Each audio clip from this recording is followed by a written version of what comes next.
असंभव कुछ नहीं होता दोस्त, ये परिकल्पनाएं हैं खाली।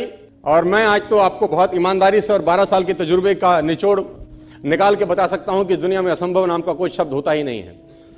इंसान कभी भी चंद्रमा पर नहीं पहुंच सकता, पृथ्वी विज्ञान की अधिकतम सीमा है। डॉक्टर ली दी फॉरेस्ट मशहूर वैज्ञानिक हुए, बहुत बड़े साइंटिस्ट हुए, एक स्टेटमेंट इन्होंने पास किया 1955 के अंदर, 1955 ही पास द स्टेटमेंट कि इंसान कभी भी चंद्रमा पर नहीं पहुंच पाएगा। It is impossible for a human being to cross Indian globe, earth globe, और पृथ्वी विज्ञान की अधिकतम सीमा है। लेकिन किसी बहरे ने इस बात सुना नहीं और पहुंच गया एक आदमी अपना बस्ता उठा के, जिसका नाम था इन 1969। और उसके बाद तो स्पेस जर्नी ऐसी हो गई जैसे आप और मैं अभी पतिया और बैंकॉक चले जाते हैं।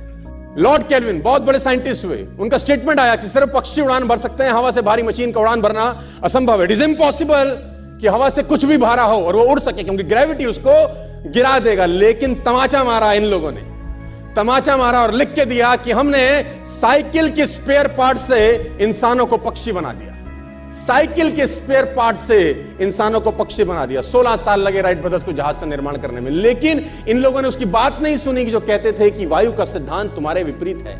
यह बात भंवरे को कही जाती थी कि भंवरा वायु के सिद्धांत के कारण कभी जीवन मोड़ नहीं सकता, क्योंकि उसके पंख उसके शरीर से हल्के रहते हैं। लेकिन भंवरा साला किसी स्कूल में गया नहीं आज तक। माई doctor told me I will never walk again. मेरे डॉक्टर ने मुझे कहा कि तुम कभी चल नहीं सकोगी। My doctor told me you will never walk again. My mother told me I would, and I believed my mother rather than doctor.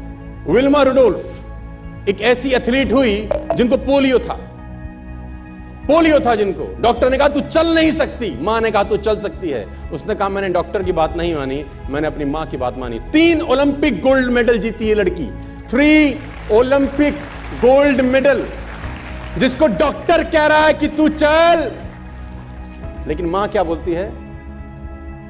मैं आपको उदाहरण देना चाहूंगा सर। बहुत छोटे थे अल्बर्ट आइंस्टीन, दुनिया के महान वैज्ञानिक में से एक हुए, मंद बुद्धि कहा जाता था उनको। 8 साल के थे, घर पहुंचे, मां को चिट्ठी दिया।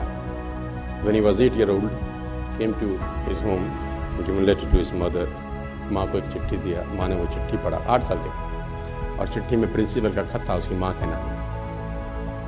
प्रिंसिपल ने ये लिख के भेजा कि आपका बच्चा विलक्षण प्रतिभा का धनी है, ग्रेट पावर है इसके अंदर, क्योंकि बहुत बड़े साइंटिस्ट बने, बड़े हो गए। मंद बुद्धि बचपन में समझा जाता था। आपका बच्चा विलक्षण प्रतिभा का धनी है, इसके अंदर असीम संभावनाएं हैं। तो हमारा स्कूल, हमारी मैनेजमेंट, हमारी फैकल्टी, हमारा टीचर इस लायक नहीं है कि हम आपके बच्चे को अच्छी शिक्षा दे सकें। तो it's better for you to take care of your son. आप अपने बच्चों को अपने घर में पढ़ाइए, हम लायक नहीं है कि आपके बच्चे को पढ़ा सके। और उसकी मां ने पढ़ते पढ़ते आंखों में आंसू ले आई और उसने बच्चे को कहा कल से तो स्कूल नहीं जाएगा, मैं तेरी परवरिश घर पे करूंगी, क्योंकि तेरा टीचर तुझे इस लायक नहीं समझता। मतलब वो अपने आप को इस लायक नहीं समझते। बच्चा खुश हुआ, मोटिवेट हो गया और लग गया। उसकी मां का निधन हो गया। वो अल्बर्ट आइंस्टीन बहुत बड़े साइंटिस्ट हो गए। अल्बर्ट आइंस्टीन जब बहुत बड़े साइंटिस्ट हुए तो मकान शिफ्ट कर रहे थे अपना, और जीवन का सच्ची घटना वो अपनी ऑटोबायोग्राफी में लिखते हैं कि जब मैं मकान शिफ्ट कर रहा था तो एक ड्रॉस के अंदर मुझे वो व्हाइट कलर का पेपर फोल्डेड अवस्था में मिला। मुझे समझ नहीं था कि क्या है। मैंने उसको फोल्डिंग अवस्था से मिट्टी को हटा के जब खोला तो वो उस टीचर का लेटर था जो बहुत साल पहले टीचर ने मेरे हाथ में दिया था और मैंने अपनी मां के हाथ में रखा था। अब वो बड़ी उत्सुकता के साथ उस खत को पढ़ने लगे। जैसे उन्होंने खत पढ़ना शुरू किया और वो जार जार होके रोए। उसमें लिखा था कि तुम्हारा बच्चा मंदबुद्धि है, ये हमारे स्कूल के लायक नहीं है, इसको आज के बाद हमारे स्कूल में मत भेजना, इसकी परवरिश खुद किया। मां ने उल्टा पढ़ा, मां ने उल्टा पढ़ा कि नहीं, ऐसा नहीं है, तू सब कुछ कर सकता है, तेरे हाथ पास पावर है, तेरे में प्रतिभा है, यू कैन डू वंडर्स। दोस्तों, इस दुनिया में किसी की बात मत सुनना। नेवर एवर बिलीव एनीबॉडी कि जो तुमको बोले कि तू नहीं कर सकता, कान पे मारना, बोला साले तू नहीं कर सकता, हम करेंगे।